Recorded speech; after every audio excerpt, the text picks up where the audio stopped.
High, welcome to my 25th mini blog. আর দিনটা ছিল 26 ফেব্রুয়ারি, মানে মহাশিবরাত্রি।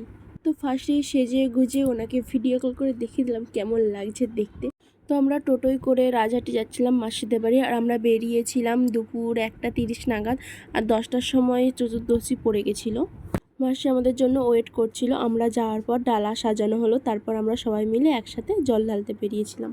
আমরা ঘড়িতে সব রেডি করেই নিয়ে যাচ্ছিলাম। তো আমরা গিয়ে দেখলাম খুব বেশি লাইন নেই, কমই আছে। আর এইটা হচ্ছে মন্দির, আর এই দিকটা হচ্ছে যে বাজার। জল ঢেলে বেরিয়ে আসার পর এখানে সবাই ধূপ মোমবাতি জ্বালছে।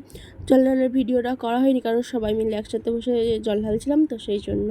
মা আর মিমি জ্বালার পর তারপর আমি ধূপ আর মোমবাতি জ্বাললাম। সামনেই বিশালক্ষী মায়ের মন্দির ছিল, তাই ওখানে গিয়েছিলাম প্রণাম করতে।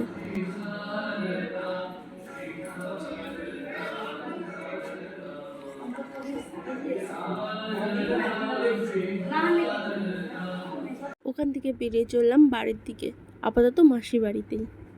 তারপর সন্ধেবেলা বাড়িতে আমাদের ফলাহার চলছে। এখানে দেখো সমস্ত রকমের ফল কাটা আছে, আর এদিকে মিমির স্পেশাল পেয়ারা মাখা, ধনেপাতা আর কাঁচা লঙ্কা বাটা দেয়া। তারপর আমরা 9টার সময় করে চলে গেলাম বাড়ি। মেসো আমাদেরকে দিতে গেছিলো।